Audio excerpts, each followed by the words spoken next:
Hey everybody, welcome to Old Men's Stories.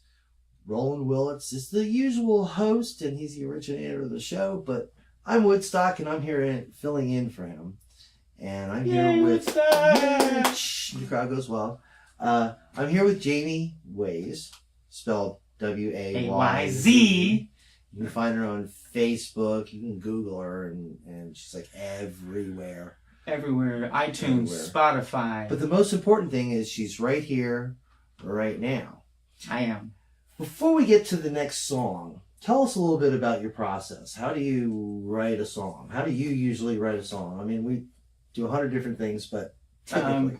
You mean how do I get the idea, or how do I start writing? How do you actually? I mean, we all just look for that idea. The light comes on, and we run into the studio, grab a guitar, and then what happens? Some days I think that if I don't get another cut pretty soon, that the lights ain't going to come on no more. That's a possibility. I think that's the problem with all songwriters. Here in Nashville, there's so many songwriters, and we're all struggling to get those cuts. And man, some days it seems like you're golden, and the next day you're wondering how you're going to pay your truck payment or your... car I insurance. drive old cars. They're all paid for. I don't have car payments. That's why we're songwriters, because neither do I. Right, exactly. If they got a new car, they're probably not a songwriter. Right. There's your sign. There's your sign. That's right. How process. do I... my process. Do you do words first? Do you do music first? Or does it kind of like they kind of bounce back and forth as you go? I think that most of the time I find a chorus. Okay. And I'm left-handed, so it's probably backwards or what everybody else does. But I find a chorus and then write a story around it. Okay. Sometimes. But do you have music going with the writing? Yeah, as far as the verse goes, I never know what that's going to be. But once I get this hook or this idea in my mind, most of the time they come to me as choruses. There's been a couple of times that I've thought it was going to be a chorus and it ended up being a verse, and something else completely different ended up being the chorus. So, right. But normally I like to start out with a chorus, because if I get that hook and I start singing that over and over in my mind, it gives me ideas for the verses to go with it, or a bridge, or whatever else we decide to go. Yeah. The best songs, I think, write themselves. I think so, too. You get that hook and you're like, oh, and you get so much to say about it, and then they just kind of fall out on the page. They do. And, being... And then you have to rewrite it so it's actually a good song. Yeah. I think a lot of songwriters are ADHD, whatever. Not me. Yeah. No, not me. And I think that...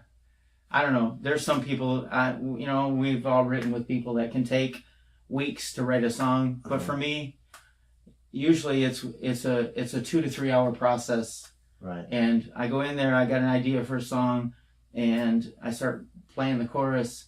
And within a couple hours, I've written the whole song. And those usually are, like, I think, the best songs, because they're coming from heart and feeling, and not so much the whole technical songwriting thing. It's actually... It's a focused moment. Yeah, it's a focused moment.